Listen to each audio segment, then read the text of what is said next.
Hello guys, welcome to notes fair. आज का हमारा टॉपिक है immune system in health and diseases. Synopsis में है introduction, definition, components of the immune system, role of the immune systems in health, role of the immune system in disease, strengthening the immune system and conclusion then reference. तो ये रहेगा synopsis. Start करेंगे introduction से। Immune system एक biological defence mechanism है जो body को harmful micro organism जैसे वायरसेस, बैक्टीरिया, फंगी और टॉक्सिन से प्रोटेक्ट करता है। यह सिस्टम हेल्थ मेंटेन करने में क्रिटिकल रोल प्ले करता है और डिसीजेस से फाइट करता है। लेकिन अगर इम्यून सिस्टम ओवर एक्टिव या वीक हो जाए तो auto immune diseases, allergies, infections और कैंसर्स हो सकते हैं। ठीक है, नेक्स्ट हम देखेंगे डेफिनेशन। इम्यून सिस्टम वे बायोलॉजिकल स्ट्रक्चर्स और प्रोसेसेस होते हैं जो बॉडी को इन्फेक्शंस और डिसीज से प्रोटेक्ट करते हैं। यह सिस्टम इनेट और अडाप्टिव इम्यूनिटी के थ्रू काम करता है। ठीक है, नेक्स्ट हम देखेंगे components of the immune system. First है इसमें इनेट इम्यूनिटी। यह इम्यून सिस्टम की फर्स्ट लाइन ऑफ डिफेंस होती है जो जन्म से प्रेजेंट होती है। यह नॉन स्पेसिफिक होती है और किसी भी पैथोजन से इमीडिएट रिस्पॉन्स करती है। इसका एग्जाम्पल है स्किन, म्यूकस मेम्ब्रेन्स, फैगोसाइट्स, इसके एग्जाम्पल्स हैं। सेकेंड देखेंगे हम अडाप्टिव इम्यूनिटी। यह स्पेसिफिक डिफेंस मैकेनिज्म है जो पैथोजेंस के एक्सपोजर के बाद डेवलप होता है और मेमोरी सेल्स के through long term protection provide करता है। एग्जाम्पल्स है बी सेल्स और टी सेल्स।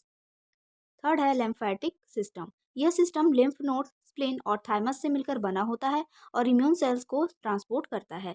नेक्स्ट है साइटोकाइंस एंड केमोकाइंस। यह सिग्नलिंग मॉलिक्यूल्स है जो इम्यून सेल्स के कम्युनिकेशन और कोऑर्डिनेशन में हेल्प करते हैं। नेक्स्ट हम देखेंगे role of immune system in health. Immune system health को मेंटेन करने में कुछ इस प्रकार से हेल्प करता है। फर्स्ट है infection prevention. Immune system pathogens को रिकॉग्नाइज और डिस्ट्रॉय करता है जिससे इन्फेक्शन से प्रोटेक्शन मिलती है। सेकेंड है wound healing. Immune cells damage tissue को रिपेयर करने में मदद करते हैं। थर्ड है cancer surveillance. Immune system abnormal cells को डिटेक्ट और डिस्ट्रॉय करता है। नेक्स्ट है होम्योस्टेसिस। इम्यून सिस्टम बॉडी के इंटरनल इन्वायरमेंट को बैलेंस करने में मदद करता है। नेक्स्ट है role of the immune system in disease. Immune system का डिसीज में रोल निम्नलिखित चरणों में समझा जा सकता है। फर्स्ट है पैथोजन रिकॉग्निशन। जब कोई हार्मफुल पैथोजन शरीर में प्रवेश करता है तो इम्यून सेल्स इसे पहचान कर इम्यून रिस्पॉन्स को एक्टिवेट करते हैं। सेकेंड है इन्नेट इम्यूनिटी एक्टिवेशन। सबसे पहले इन्नेट इम्यूनिटी रिस्पॉन्स देती है जिसमें natural killer cells, complement system और इन्फ्लामेशन द्वारा इन्फेक्शंस को रोकने की कोशिश की जाती है। थर्ड है अडाप्टिव इम्यूनिटी एक्टिवेशन। अगर इन्फेक्शन तेजी से बढ़ता है तो अडाप्टिव इम्यूनिटी एक्टिवेट होती है जिसमें बी सेल्स और टी सेल्स मिलकर स्पेसिफिक इम्यून रिस्पॉन्स जनरेट करते हैं। नेक्स्ट है antibody production. B cells pathogen specific antibodies बनाते हैं जो इन्फेक्शंस को न्यूट्रलाइज करके पैथोजेंस को नष्ट करने में मदद करते हैं। नेक्स्ट है cell mediated response. T cells infected cells को डायरेक्टली नष्ट करते हैं और साइटोकाइंस रिलीज करके इम्यून रिस्पॉन्स को रेगुलेट करते हैं। नेक्स्ट देखेंगे मेमोरी सेल फॉर्मेशन। इन्फेक्शन खत्म होने के बाद कुछ बी सेल्स और टी सेल्स मेमोरी सेल में बदल जाते हैं जो फ्यूचर में उसी पैथोजन को दोबारा इन्फेक्शन होने पर तेजी से प्रक्रिया देते हैं।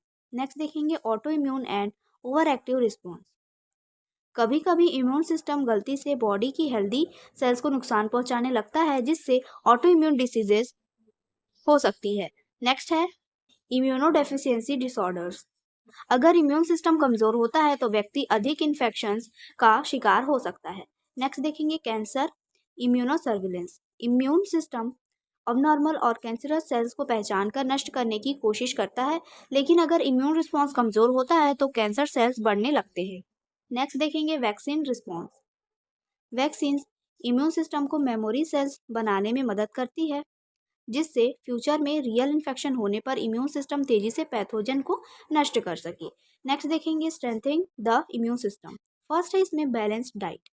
फ्रूट, वेजिटेबल्स, होल ग्रेन्स और प्रोटीन शरीर को जरूरी न्यूट्रिएंट्स देते हैं जिससे इम्यून सेल्स मजबूत बनती है। प्रॉपर न्यूट्रिएंट्स शरीर की डिफेंस मैकेनिज्म को सुधारता है और इन्फेक्शन से बचाव करता है।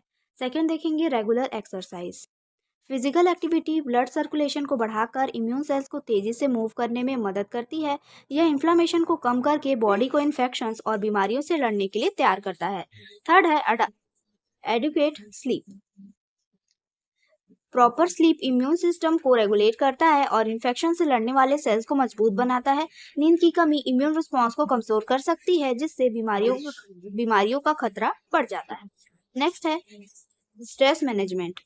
क्रॉनिक स्ट्रेस इम्यून सिस्टम को सपर्स कर सकता है, जिससे शरीर बीमारियों के प्रति कमजोर हो जाता है।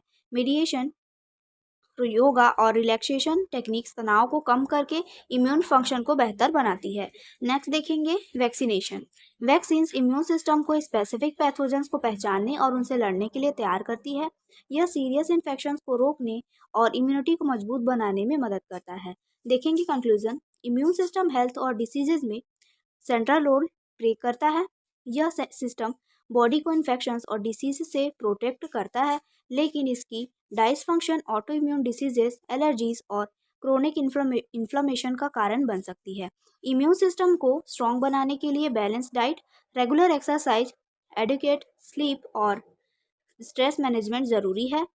इम्यून सिस्टम को समझना और इसकी प्रॉपर केयर करना ओवरऑल हेल्थ और वेल बीइंग के लिए बहुत इंपॉर्टेंट है। ठीक है, तो ये इसका कंक्लूजन था। रेफरेंस देखेंगे immunology by Kuby and WH Freeman USA, fundamental of immunology by W Paul. तो ये था आज का टॉपिक। आई होप आपको समझ में आया होगा। समझ में आया तो प्लीज़ लाइक करिए एंड सब्सक्राइब करिए। Thank you.